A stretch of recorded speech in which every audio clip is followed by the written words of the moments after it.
አድማጮች በዛሬው የአግራሞትና ልዩ ዘገባችን በማይታመን መልኩ ራሱን ከ200 ጊዜ በላይ በእባብ ስላስነደፈው ግለሰብ ነግራቸዋለን። ይህ ግለሰብ አሜሪካዊ ሲሆን ቲም ፍሬድ ይባላል። ቲም ፍሬድ ከዚህ ሁሉ የእባብ ንክሻ በኋላ አሁን ላይ ደሙ በእባብ ለተነደፉ ሰዎች መድኃኒት ስለመሆኑም ተገልጸዋል። ለመሆኑ ይህ ግለሰብ እንዴት ወደዚህ ተግባር ገባ?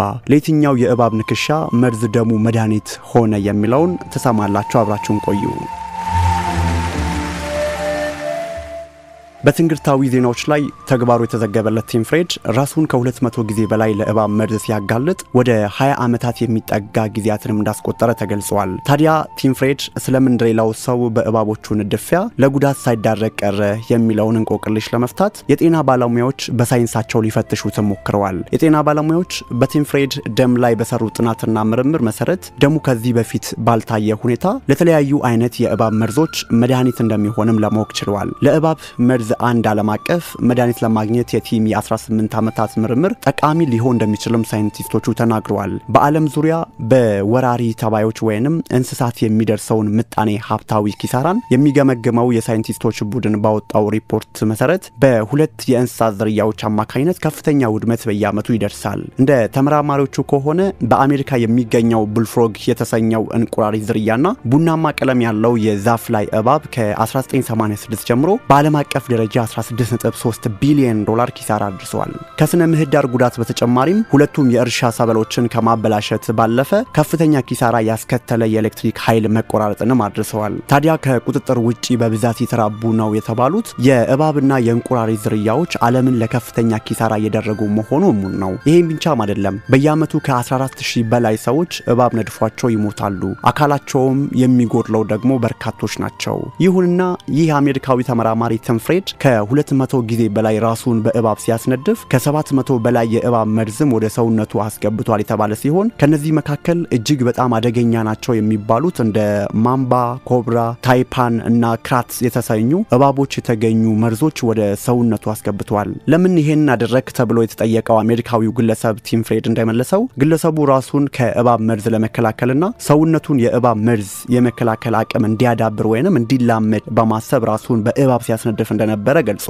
ቲም ፍሬድ ለጋዜጠኞች በሰጠው ቃለ መጠይቅም በአንድ ወቅት ኮብራ ነድፎት ራሱን ስቶ ኮማ ውስጥ ገብቶም ያውቃል። ይሄንን ሁሉ አደገኛ ተግባር የሚያደርገውም እንደ ጉድ ቁጥራቸው እየበዛ በመጣው የእባብ ዝርያዎች ምክንያት መሞት ወይንም አካሉን ማጣት ስለማይፈልግ መሆኑን አስረድቷል። ይሄን ብቻ ሳይሆን ለአንድም ቀን ቢሆን ስራዬን በእነዚህ እንስሳት ምክንያት ማጣት አልፈልግም ነበር ያለው። ከችግር መሸሽ ሳይሆን ለችግሮች መፍትሄ ማዘጋጀት ይመቸኛል የሚለው ቲም ፍሬድ በየዓመቱ እባብ ነድፏቸው የሚሞቱ ሰዎችን ለማዳን እንዲሁም ደግሞ ለራሴም ስል ምርምሬን ቀጠልኩ ሲልም ተናግሯል። ሆኖም ቲም ይህ እቅዱ ተሳክቶለት የእባብ መርዝ ሰውነት ውስጥ ከገባ በኋላ መርዙን በትንሹ ወደ ሰውነት ዳግመኛ በማስገባት የተነደፉ ሰዎችን ለማዳንም ይሞክራል። ሰውነትን በተፈጥሮ ከተለያዩ ነገሮች ራሱን ለመከላከል የሚሞክረው በዚህ ሂደት ነው ይላል ቲም በ18 ዓመታት የምርምር ጊዜ ችግር ሆኖበት የቆየ አንድ ነገር እንዳለም ይናገራል። እሱም በአንድ አካባቢ የሚኖሩ እባቦች መርዛቸው በሌሎች አካባቢ ከሚኖሩ እባቦች የተለየ ስለሆነ ወጥ የሆነ የእባብ መርዝ ማርከሻ መድኃኒት ለማግኘት በጣም ፈታኝ ነበር ሲልም ይገልጻል። የእባብ መርዞችን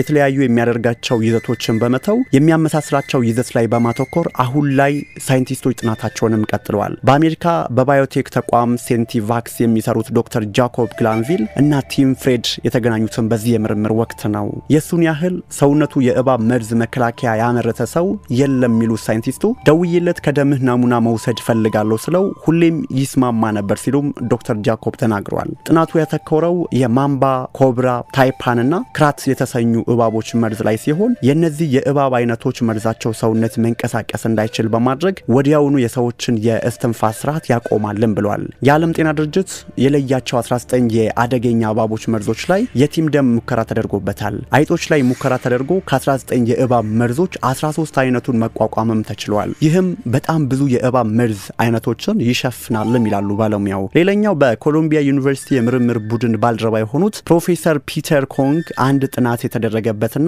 የእባቡ የመርዝ አይነት ቫይፐር የሚባል ሲሆን የዚህ እባብ መርዙ የደም ዝውውርን የሚገታ እንደሆነ ተናግሯል። ሆኖም በቀጣይ 10 ወይንም 15 ዓመታት ውጤታማ መድኃኒት ለዚህኛው እንፈልጋለንም ብለዋል። አክለውም የቲም ደም በጣም አስደናቂ ነው፣ ሰውነቱ የእባብ መርዝ የመከላከል አቅሙን አዳብሯል። ይህ ደግሞ ቀላል አይደለም ያሉት የምርምር ቡድኑ ባልደረባ ፕሮፌሰር ፒተር ኮንግ ለጥናቱ የቲም ደም በጣም አስፈላጊ መሆኑን አስረድተዋል። የሳይንቲስቶቹ ግብ ለየትኛውም የእባብ መርዝ አንድ አይነት መድኃኒት ማግኘት ነው። የእባብ መርዝ ላይ ጥናት የሚሰሩት ፕሮፌሰር ኒኪ ካስዌል እንደሚሉት ይህንን መድኃኒት ማግኘት ከፍተኛ ለውጥ ያመጣል። ሆኖም ግን ብዙ ስራ የሚጠይቅ እንደሆነም ተናግረዋል። አሜሪካዊው ቲም ፍሬድ በርካቶችን ለአካል ጉዳትና ለሞት እየዳረገ ላለው እንዲሁም በብዛት እየበዛ ለመጣው የእባብ ዝርያ መርዞች ደሙ ለምርምር መዋሉ በጣም ጥሩ ስሜት እንደሚሰጠው አውስተዋል። ምንም የመረጥኩት መንገድ እጅግ አደገኛ ቢሆንም ለሰው ልጅ ጥሩ ነገር ያደረኩ ስለሆነ ብዙም አያሰጋኝም ብለዋል። ይሄንን ማድረግ ለኔ ትልቅ ዋጋ ነው የሚለው ቲም ፍሬድ ሆኖም ነገሮች እንዳሰብኩት ቢሆኑም ባይሆኑም ይሄንን ያህል ጥረት በማድረግ ኩራት ይሰማኛልም ብለዋል። አድማጮች